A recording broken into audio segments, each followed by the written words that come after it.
Hoy es jueves 6 de agosto de 2026. Son las 4:50 de la tarde. Dentro de menos de 24 horas va a cesar la horrible noche y va a comenzar la pesadilla del gobierno de la patria milagra con aroma a italiano. El señor de la Espriella ha ganado de una forma no tan clara ni tan nítida como sucedió también en Perú, que fue por muy poquísimos votos, que han sido algunos de ellos cuestionados, así como su eh, candidatura fue cuestionada por obtener más de 3 millones de firmas chimbas y porque eh, realmente no se sabe de dónde salió esa cantidad de votos que él obtuvo finalmente. Pero vamos a ir a la patria milagro. Él dice que va a defender la ley y las instituciones, sin embargo, ya tiene listos 90 decretos según sus declaraciones, con los cuales va a comenzar a gobernar. La pregunta es si estos decretos no van a ser acciones que deberían haber pasado por el Congreso y se quiere obviar ese paso. Y entonces comenzaríamos a ver el respeto a la institucionalidad y a ver qué le dicen los que hoy en día lo aplauden. Todos aquellos cafres, no estoy siendo grosero porque él claramente también en otra entrevista, él claramente se dirigió a Colombia como un país de cafres desagradecidos. Entonces, los cafres que votaron por él y todos los cafres que somos los colombianos, vamos a ver con qué va a salir en la defensa de las instituciones y la ley. Ya se comenzó a ver su respeto, el respeto que él va a tener con el periodismo se ve perfectamente claro en los casos de Beto Caral, que fue extraditado de Estados Unidos, y el señor Culo Tauro, que fue amenazado y tuvo que irse del país por opinar en contrario a lo que piensa el candidato que va a tenernos viviendo en una patria milagro. Claramente también dijo en otra entrevista que el Congreso iba a poder legislar sin presión de parte del gobierno, pues si va a sacar decretos no va a tener necesidad de pasar por el Congreso, no va a presionar simplemente hasta que se estudie la constitucionalidad de los decretos. Ya habrán estos avanzado en su ejecución y veremos a ver qué tanto respeto tiene por las instituciones y por la Constitución. También debo felicitar a todos los cafres que votaron por él porque hablaron los nunca en las urnas. Los felicito. Los tuvo tan en cuenta que él nombró a la mayoría de sus ministros como los que nunca han dejado de vivir de la teta del Estado, bien sea ocupando cargos o mediante contratos. Entonces ahí también los debo felicitar porque él está cumpliendo lo que dijo. Dijo que iba a gobernar con los nunca y ya les aclaré qué son los nunca. Lo raro y lo curioso de todo esto es que el señor de la Espriella dice que va a gobernar en la patria y vamos a tener una patria milagro. Sin embargo, una vez electo presidente, dice que él no promete milagros. Uno no entiende esta contradicción. Los milagros no se van a dar en la patria milagro, porque para mí milagro es que, que vayamos a sobrevivir a estos 4 años que nos esperan. Un tipo que no sabe ni dónde está parado, vuelvo y repito, aquellos que gozan atacándonos, a los que pensamos diferente, que arman discusiones sin tener fundamentos sólidos ni bases ciertas. Y vuelvo y repito, este señor no sabe ni dónde está parado. En varias oportunidades lo ha dejado conocer claramente, como cuando dijo que iba a renegociar la deuda con el BID, que perfectamente la mayoría de los colombianos un poco ilustrados que leen saben que no tenemos una deuda con el BID. La otra, cuando estuvo en el debate con otros participantes, con otros candidatos, entre ellos el señor Sergio Fajardo, y ni siquiera viendo sus apuntes pudo dar pie con bola. Antes de que vengan a achacar pendejadas y a escribir babosadas y a decir, a referirse a esta intervención mía con babosadas, por favor, miren el video de ese debate del señor Abelardo de la Espriella con el señor Sergio Fajardo acerca de los temas del país. Y eso que trataron temas en medio de todo sencillos y sin embargo no dio pie con bola. Ese tipo no sabe ni dónde está parado, sin embargo, sacó más de 13 millones de votos. También lo felicito porque vamos a tener una recuperación espectacular de la noche a la mañana, lo que no se ha hecho desde su promulgación del sistema de salud, desde la promulgación de la ley 100. Vamos a tener un mejoramiento en el sistema de salud. Eso quiere decir que va a haber entrega de medicamentos oportunamente, vamos a encontrar agenda para las diferentes citas con especialistas, no van a haber trabas para los tratamientos, no van a haber trabas para tratamientos de enfermedades y tratamientos de enfermedades huérfanas. Este sistema de salud en 90 días, como él lo dijo claramente también, le inyectaba 10 billones de pesos al sistema y este iba a quedar funcionando como Dios manda.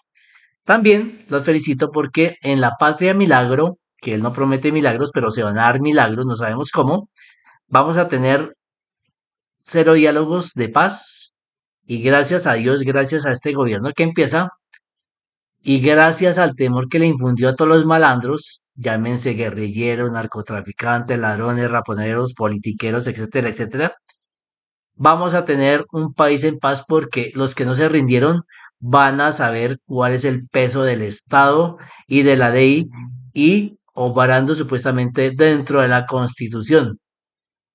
En un mes, esto debe verse reflejado en el país porque no lo estoy diciendo yo, lo dijo claramente él en en varias declaraciones.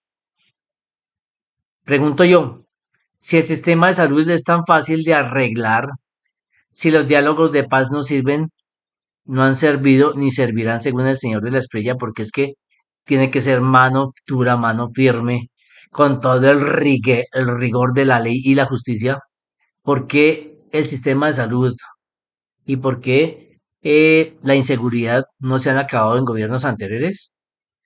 Aquí hay una cosa interesante. Si él llega a arreglar el sistema de salud en 90 días, quiere decir que los anteriores ministros de salud, llámese como se llamen, y pertenecieran al gobierno que pertenecieron, fueron unos mediocres. Fueron unos mediocres funcionarios, unos malos funcionarios mal escogidos y cuya ejecutoria fue pésima porque nunca arreglaron el sistema de salud. Ya sabemos que la mayoría de ellos han sido mediocres. La mayoría de los funcionarios públicos que ha tenido este país han sido mediocres. Razones por las cuales, o razón por la cual este país está como está. Pero si el señor de la Espriella arregla el sistema de salud, pues no le quitaremos el sombrero, nos callaremos y ojalá que estemos equivocados, porque según él lo ha dicho, él ha expresado, lo ha manifestado claramente en diferentes oportunidades, en discursos, declaraciones, entrevistas, en 90 días la patria milagro será otra. Aquí es donde uno también se pregunta, ¿cómo va a ser respetuoso a las instituciones y las instituciones van a soportarlo a él? Y el Banco de la República, el tema económico es el que nos atañe a todos, sobre todo salud y economía, pero el tema económico principalmente. Entonces, yo me pregunto, eh, ¿empezarán a bajar las tasas de interés? Porque si ya estamos en la patria de milagro, si estamos con un gobierno que todo el mundo está feliz, rebosante, este país de Cafres está contento con esta elección, me imagino que la tasa de intervención, la tasa de interés del Banco de la República, como es tan técnica y como es tomada tan a conciencia, y si el tema con la subida de el milagroso de la Espriella llegará a buen término y en buenos términos para todos los economistas, empresarios, etcétera, etcétera, entonces controlará el costo de vida y la tasa de intervención del Banco de la República bajará. En ese sentido, yo en un video anterior también preguntaba si iban a empezar a comprar dólares para subir el valor de la tasa de cambio.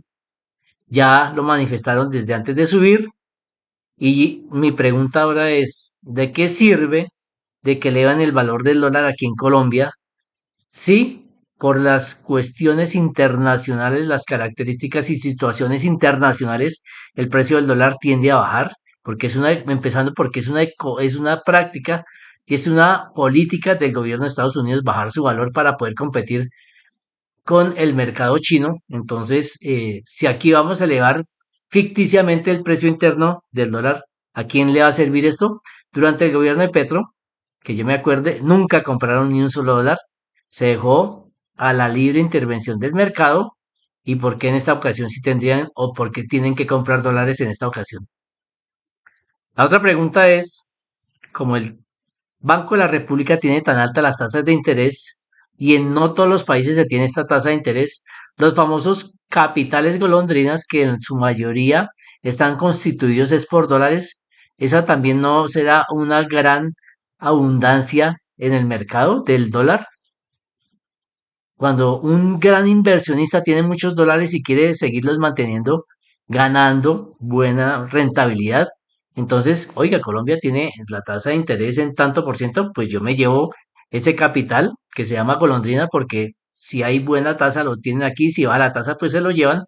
Entonces, eso también puede estar llenando el mercado, inundando el mercado de dólares. Sin embargo, nuestros analistas, nuestros sabios, nuestros científicos, los expertos a los que consultan los medios de comunicación nunca han dicho nada de los capitales golondrinas en esta oportunidad.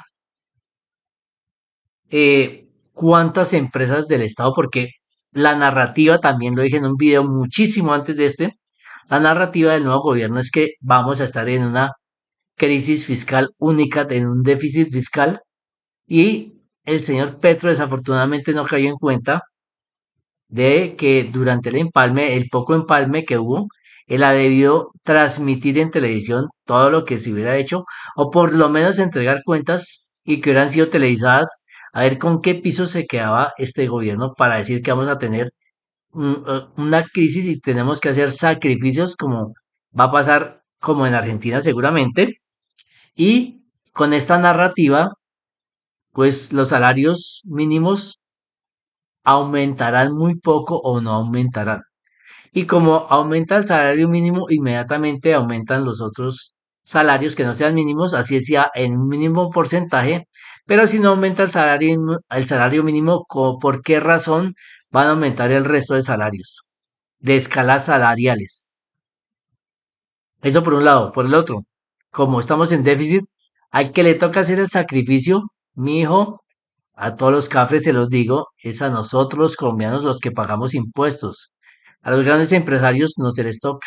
En su momento los tocó, pero porque tocó a todo el mundo, el señor José Manuel Restrepo, en el gobierno de Duque con su reforma tributaria.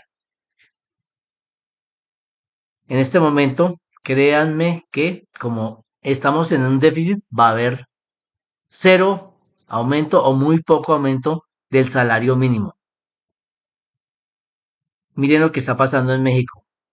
México también ha subido grandemente el porcentaje del salario mínimo y afortunadamente gozan de una economía muy estable, de una economía al alza. ¿Por qué? Porque es que la gente con plata en el bolsillo tiene en qué gastar, en qué invertir, no como el colombiano de ahora en adelante también, que escasamente sobrevivirá con lo que le toque de salario mínimo. Y eso sin contar si se van a perder las garantías laborales que se habían vuelto a conquistar durante los pasados 4 años. Entonces, a los cafres que votaron por el señor de la Espriella, esperen su buen aumento de salario mínimo, esperen que les van a mejorar sus condiciones económicas, esperen que les va a mejorar el sistema de salud, esperen que vamos a vivir en una patria milagro y todos muy contentos, muy titinos y muy felices. De verdad, como es el desayuno, uno sabe cómo va a ser el almuerzo. Y si ya empezaron a quejarse de que estamos en déficit, volviendo al punto del empalme, el señor Petro cometió el error de no rendir informes. Con ese les hubiera, el pueblo habría sabido cómo entrega el país y cómo lo reciben estos señores para que les hubiera desmontado parte de las mentiras que ya están montando. La narrativa es, estamos en crisis, hay que hacer sacrificios, primeros sacrificados trabajadores y sobre todo pensionados, que como no se preocupan por leer y creen que se creen dueños de la verdad también algunos de ellos, que son capaces de armar discusiones sin argumentos sólidos y sin argumentos serios y sin argumentos ciertos, entonces le creerán de que hay que sacrificarnos. Y como el señor Milei, según palabras del mismo de la Espriella, fue el que tiró línea económica y hay que seguir lo que está diciendo el señor Milei, entonces vamos a estar con un salario mínimo paupérrimo, volveremos a esas cifras de aumento de menos de una cifra y el colombiano de a pie volverá a sobrevivir diariamente. Eso sin contar que, eh, que será tema de otro video, vamos a regalar nuestros recursos naturales que no son renovables. ¿Y todo por qué? Porque es que como lo dije también en otro video, el señor de la Espriella consiguió un pasaporte a la impunidad. Nada mejor para Estados Unidos que tener un presidente al que puedan presionar, al que lo tengan que arrodillar y que él simplemente obedezca. ¿Por qué? Porque con la cantada de Alex Saab se va a dar cuenta el gobierno, o si no es que se dio cuenta ya, de que pueden presionar al señor de la Espriella y pueden manejarlo como a ellos se les antoje. Entonces, al igual que en anteriores gobiernos, regalaremos licencias de explotación minera, eh, todo lo que se había ganado, por ejemplo, en las APA, que las piensa acabar y va a acabar con nuestra seguridad alimentaria, porque esas tierras sirven más para ganado y para explotación. Entonces, vamos a tener un retroceso en determinados temas que hasta que no nos toquen el bolsillo y no toquen la independencia del país, no nos vamos a dar cuenta de ello. Por eso les digo yo, cesa la horrible noche, tienen razón, todo gobierno tiene sus más, sus menos, pero este gobierno es el único que ha tratado de hacer algo mejor por el colombiano de a pie, que no lo supieron apreciar es otra cosa, y vamos a ver que cesa la horrible noche y despertamos a la pesadilla del gobierno de la patria milagro con aroma italiano y a seguir creyendo en la transformación de un ateo, en la transformación de una persona que detestaba todo lo colombiano, principalmente sus platos, que eran potajes carcelarios, pero él tuvo una transformación tan radical que por eso fue nombrado, por eso fue elegido presidente de la República de Colombia. Mis queridos cabres, les dejo el espacio para que opinen y si quieren para que ataquen, en los casos que merezcas, pues tendrán respuesta y en los que no, pues no hay que perder tiempo.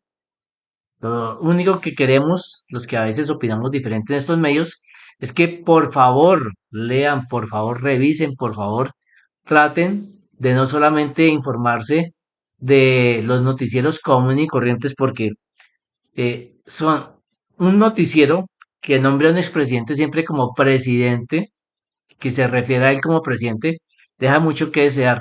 Y el señor de la Estrella, que es un gran conocedor del idioma castellano, con, con la definición de palabras en sus diferentes acepciones, sabe muy bien que una persona que ya no es presidente es expresidente, que no tienen por qué arrodillársele y tienen que hacerle preguntas incómodas como a todos los demás entrevistados. Ojalá, vuelvo y digo, me equivoque y como algunos de nosotros nos equivoquemos, y tengamos que decir que el señor de la Estrella está haciendo un excelente gobierno, pero como está el desayuno, el almuerzo va a ser crítico.